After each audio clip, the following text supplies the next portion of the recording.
Assalamualaikum warahmatullahi wabarakatuh. Nama saya Irma Agustina, NIM 18205 10003, Prodi Perbankan Syariah 5A. Di sini saya akan menjawab beberapa pertanyaan dengan tujuan untuk menyelesaikan tugas akhir semester saya dalam mata kuliah Manajemen Pembiayaan Bank Syariah. Langsung ke soal yang pertama, yaitu jelaskan pengawasan aktif dan pasif dalam pembiayaan bank syariah. Nah, pengawasan aktif adalah pengawasan yang secara langsung dilakukan oleh pegawai bank, baik pengurus pembiayaan atau pegawai yang terjun langsung ke lapangan, untuk melihat seberapa jauh perkembangan usaha yang telah dirintis oleh nasabah, untuk memberikan bantuan manajemen, memberikan dorongan, serta memantau alur yang telah diberikan. Adapun teknik pelaksanaan pengawasan aktif ini adalah dilakukan dengan membuat strategi yang tepat untuk mengunjungi debitur atau nasabah pembiayaan. Karena pengawasan ini dilakukan secara langsung, maka pegawai itu harus terjun langsung di lapangan. Yang kedua, yang selanjutnya, sedangkan pengawasan pasif adalah pengawasan yang dilakukan melalui laporan-laporan tertulis, semisal seperti neraca dan laporan laba rugi, kemudian laporan penyaluran keuangan, bisa dilihat dari mutasi pinjaman dan sebagainya. Karena pengawasan ini merupakan pengawasan yang tidak langsung, maka pegawai tidak perlu terjun langsung ke lapangan. Lanjut ke pertanyaan yang kedua, yaitu apa yang dimaksud dengan downgrading risk, apa dampaknya dan bagaimana cara meminimalisirnya. Nah, downgrading risk sendiri adalah risiko akibat menurunnya tingkat kepercayaan para stakeholder yang bersumber dari persepsi negatif mengenai bank tersebut, atau bisa dikatakan sebagai risiko reputasi. Nah, adapun dampak dari downgrading risk sendiri adalah menurunnya tingkat keuntungan dan tingkat likuiditas pada bank tersebut. Nah, solusi untuk mengatasi downgrading risk sendiri adalah pihak bank harus selektif dan berhati-hati dalam menjalankan tugas-tugasnya atau kegiatannya, supaya prinsip syariahnya tetap terjaga dan tetap sesuai dengan tujuan yang ingin ia capai, sehingga tidak akan ada lagi yang namanya publikasi negatif yang dapat menurunkan rating atau reputasi bank tersebut.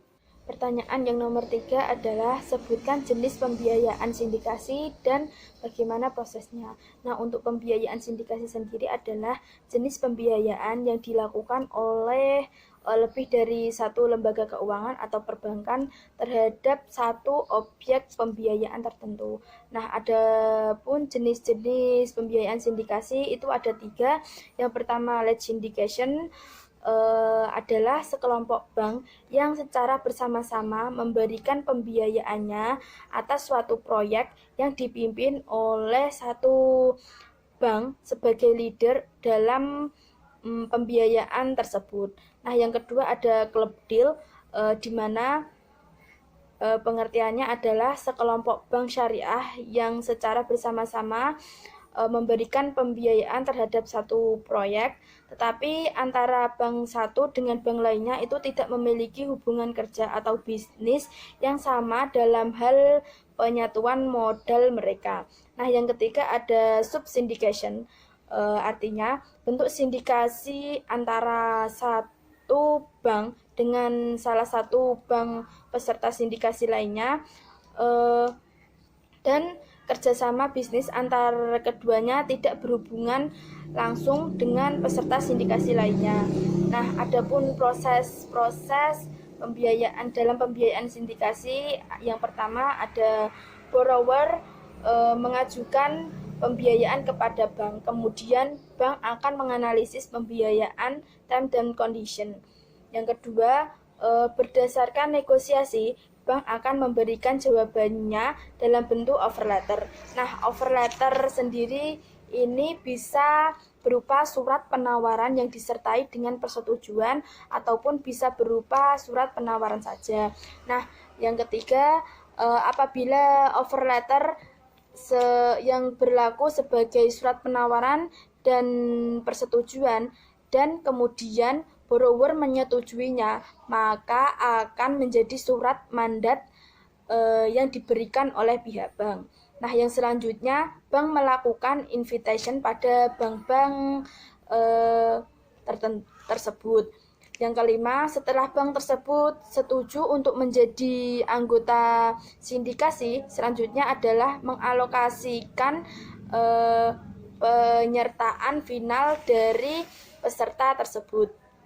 Nah, yang selanjutnya ada dokumentasi pembiayaan, penandatanganan pembiayaan oleh peserta sindikasi, kemudian mempublikasikan yang dilakukan oleh arranger, yang terakhir pemberian pinjaman oleh facility agent. Sekarang ke pertanyaan nomor 4, yaitu apa kewenangan Basarnas dalam menyelesaikan sengketa pembiayaan. Nah, Basarnas adalah lembaga yang memiliki wewenang untuk menangani sengketa dalam bisnis syariah yang memiliki peran penting, di antaranya yang pertama menyelesaikan masalah yang ada dalam dunia bisnis syariah dengan menggunakan hukum Islam yang bisa diselesaikan dengan hukum Islam. Yang kedua ada menyelesaikan sengketa antar nasabah dan perbankan syariah. Yang ketiga, mengadakan perjanjian yang membuat hukum Islam sebagai kebutuhan dasar, serta menyediakan penyelesaian secara sederhana terhadap penyelesaian muamalah atau perdagangan, industri, keuangan, dan jasa lainnya.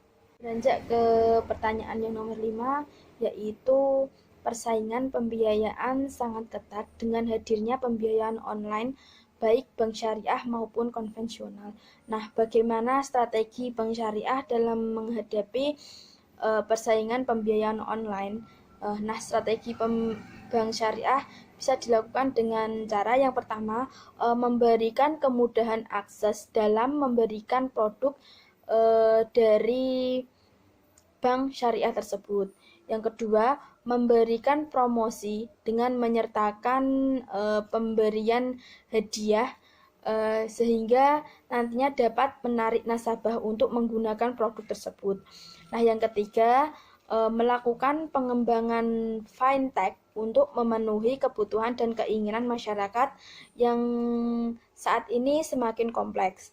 Nah, yang keempat, bisa dengan cara meningkatkan pelayanan bank syariah sehingga nanti nasabah dapat loyal terhadap bank syariah tersebut. Mungkin itu yang dapat saya sampaikan. Apabila ada tutur kata atau salah-salah kata yang kurang berkenan di hati, saya mohon maaf sebesar-besarnya.